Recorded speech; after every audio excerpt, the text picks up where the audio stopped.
안녕하세요. 하늘소리교회 이모상 목사입니다.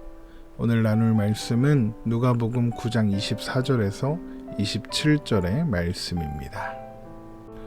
누구든지 제 목숨을 구원하고자 하면 잃을 것이요 누구든지 나를 위하여 제 목숨을 잃으면 구원하리라. 사람이 만일 온 천하를 얻고도 자기를 잃든지 빼앗기든지 하면 무엇이 유익하리요? 누구든지 나와 내 말을 부끄러워하면 인자도 자기와 아버지와 거룩한 천사들의 영광으로 올 때에 그 사람을 부끄러워하리라. 내가 참으로 너희에게 이르노니 여기 서 있는 사람 중에 죽기 전에 하나님의 나라를 볼 자들도 있느니라. 아멘. 우리는 지난 시간에 자기를 부인하고 십자가를 지고 예수를 따르는 신앙이란 우리가 우리의 필요와 우리의 영광과 우리의 가치를 위해서 아무것도 만들어낼 수 없다는 것을 확인함으로써 그 모든 것이 예수 그리스도 안에서 하나님만이 채워주실 수 있다는 것을 알게 된 자의 필연적인 결과라는 것을 확인한 바 있습니다. 그래서 유일한 길, 진리, 생명 되시는 예수님을 따르는 것이 그리스도인이다 라고 이렇게 정리했었죠. 주님은 아무든지 나를 따라오려거든 자기를 부인하고 날마다 제 십자가를 지고 나를 따를 것이니라 라고 말씀하시면서 누가복음 9장 24절에 누구든지 제 목숨을 구원하고자 하면 잃을 것이요 누구든지 나를 위하여 제 목숨을 잃으면 구원하리라 라고 말씀하셨습니다. 여기서 목숨이란 단순히 육체적인 생명을 이야기하는 것이 아니라 자아를 의미합니다.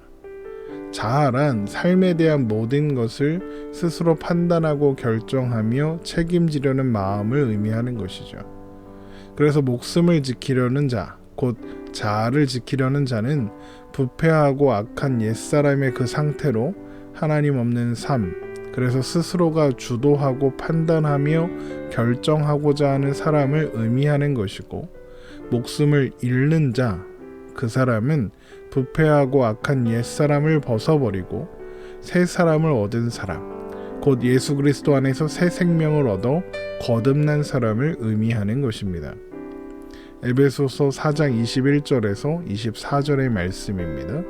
진리가 예수 안에 있는 것 같이 너희가 참으로 그에게서 듣고 또한 그 안에서 가르침을 받았을진데 너희는 유혹의 욕심을 따라 썩어져가는 구습을 따르는 옛사람을 벗어버리고 오직 너희의 심령이 새롭게 되어 하나님을 따라 의와 진리의 거룩함으로 지으심을 받은 새 사람을 입으라. 우리는 예수 그리스도 안에서 옛사람이 죽고 의와 진리의 거룩함으로 지으심을 받은 새 사람이 된 것입니다. 결국 구원받은 자는 예수 안에서 옛사람이 죽고 새 사람이 된 존재이기 때문에 주님을 따르는 삶으로 나아갈 수밖에 없게 되는 것입니다.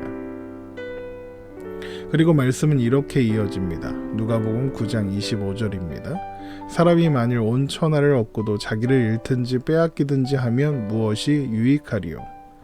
이 말씀은 목숨을 지키려는 자에 대한 말씀입니다. 그는 곧 자아를 지키려는 자라고 말씀드렸죠. 이것은 자기를 지키고자 하는 그 사람의 목표가 다름 아니라 온 천하를 얻는 것이라는 겁니다. 이것은 세상이 주는 것을 얻고 싶어 한다, 이런 의미인 것이죠. 세상의 것으로 자신의 모든 것을 채우려고 한다는 것입니다. 그러나 하나님께서 그를 되찾으실 때에 그의 영혼을 데려가실 때에 그가 얻은 세상의 것들은 아무 유익도 없게 되는 것이죠.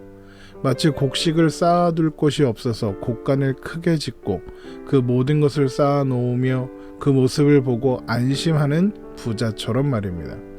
누가복음 12장 16절에서 21절의 말씀입니다. 또 비유로 그들에게 말하여 이르시되 한 부자가 그 밭에 소출이 풍성하매 심중에 생각하여 이르되 내가 곡식 쌓아둘 곳이 없으니 어찌할까 하고 또 이르되 내가 이렇게 하리라 내 곡간을 헐고 더 크게 짓고 내 모든 곡식과 물건을 거기에 쌓아두리라. 또 내가 내 영혼에게 이르되 영혼아 여러 해 쓸 물건을 많이 쌓아두었으니 평안에 쉬고 먹고 마시고 즐거워하자 하리라 하되 하나님은 이르시되 어리석은 자여 오늘 밤에 내 영혼을 도로 찾으리니 그러면 내 준비한 것이 누구의 것이 되겠느냐 하셨으니 자기를 위하여 재물을 쌓아두고 하나님에 대하여 부여하지 못한 자가 이와 같으니라. 바로 이 비유 속의 부자가 온 천하를 얻고도 자기를 잃거나 빼앗기든지 하게 되는 사람인 것입니다. 그렇게 온 천하를 얻으려고 애쓰는 사람, 세상의 것으로 자신을 채우려는 사람은 불가피하게 예수님과 예수님의 가르침을 무시하고 외면할 수밖에 없을 것입니다. 그러나 그런 사람은 예수님께서 아버지와 거룩한 천사들의 영광 가운데 다시 오실 때에 주님께서 그 사람을 부끄러워하실 것이다 라고 말씀하십니다. 누가복음 9장 26절입니다. 누구든지 나와 내 말을 부끄러워하면 인자도 자기와 아버지와 거룩한 천사들의 영광으로 올 때에 그 사람을 부끄러워하리라. 그 사람을 부끄러워한다 이 말씀은 그를 인정하지 않으신다, 그를 외면하실 것이다 이런 말씀입니다. 결국 세상의 것으로 자신을 채우고자 하는 자는 아무것도 얻지 못한 채로 영원한 심판이 결론되어질 수밖에 없는 것이죠. 그리고는 주님은 이런 말씀을 하십니다. 누가복음 9장 27절입니다. 내가 참으로 너희에게 이르노니 여기 서 있는 사람 중에 죽기 전에 하나님의 나라를 볼 자들도 있느니라.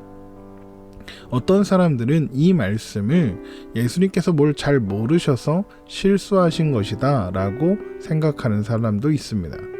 당연히 그렇지 않겠죠. 그들은 예수님이 재림이 제자들이 살아있는 동안에 일어날 것이다 라고 생각하셨기 때문에 이렇게 오랫동안 재림이 늦춰질 줄 모르고 이런 말씀을 하셨다 라고 하는 겁니다.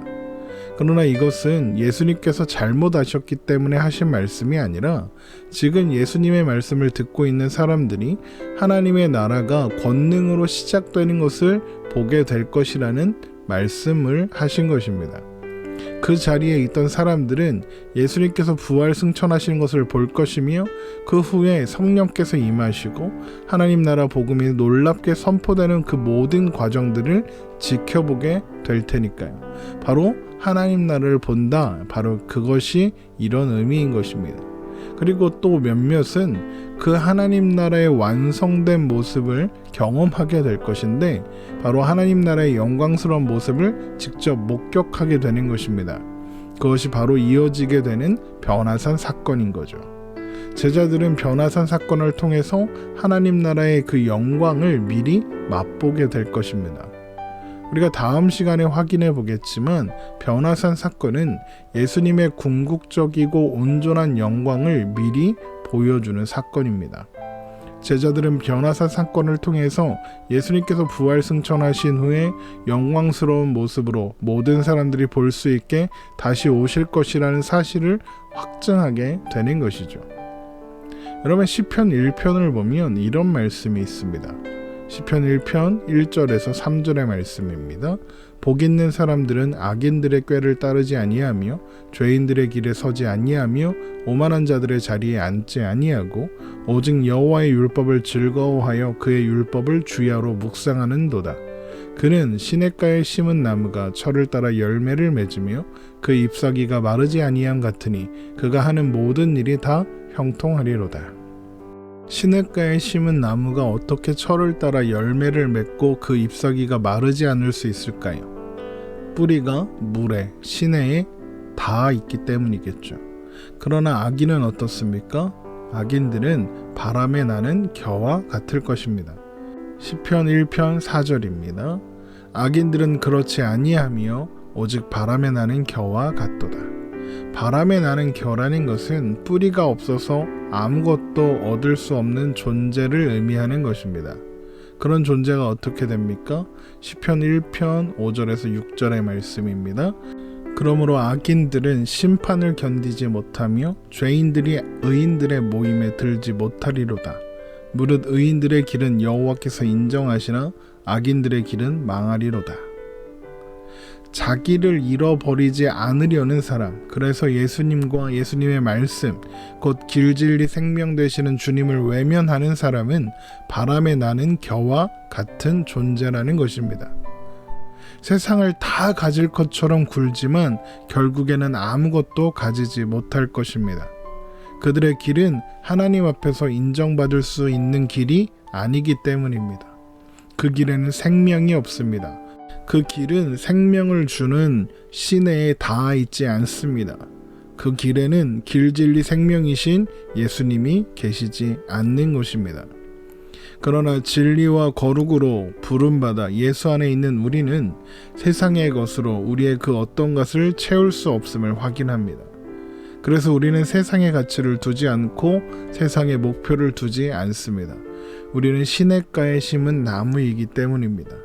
우리는 예수 그리스도라는 반석 위에 세워진 사람들인 것입니다. 우리는 그래서 오늘도 예수를 따르는 자들입니다. 의와 진리와 거룩과 생명과 영혼에 대한 모든 것들을 우리 안에서 찾지 않고 생명 되시는 예수 안에서 찾고 발견하며 공급받는 자들인 것입니다. 에베소서 3장 14절에서 19절의 말씀입니다. 이러므로 내가 하늘과 땅에 있는 각 족속에게 이름을 주신 아버지 앞에 무릎을 꿇고 비노니 그의 영광의 풍성함을 따라 그의 성령으로 말미암아 너희 속사람을 능력으로 강건하게 하시오며 믿음으로 말미암아 그리스도께서 너희 마음에 계시게 하시옵고 너희가 사랑 가운데 뿌리가 박히고 터가 굳어져서 능히 모든 성도와 함께 지식에 넘치는 그리스도의 사랑을 알고 그 너비와 길이와 높이와 깊이가 어떠함을 깨달아 하나님의 모든 충만하신 것으로 너희에게 충만하게 하시기를 구하노라. 우리는 그리스도 안에서 사랑 가운데 뿌리 박힌 자로서 하나님 안에서 하나님의 모든 충만한 것으로 충만해지고 채워져 가는 존재들입니다.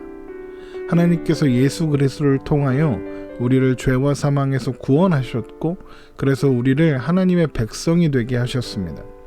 우리를 의와 진리의 거룩함으로 지으심을 입은 새 사람이 되게 하셨습니다. 우리는 이제 그리스도 예수 안에 있고 예수 안에 우리의 필요한 모든 것이 있습니다. 거기에 행복이 있고 자랑이 있으며 감사할 것이 있고 영원한 것이 있으며 우리에게 필요한 모든 복된 것이 거기에 있습니다. 이런 우리의 복되고 영광된 존재와 가치를 여러분 기억하시기 바랍니다. 이것을 기억하며 주님께서 아버지와 거룩한 천사들의 영광으로 다시 오시는 그날에 주님 품 안에서 기뻐하게 될 것을 소망하며 오늘을 사는 우리가 되기를 주님의 이름으로 축원합니다.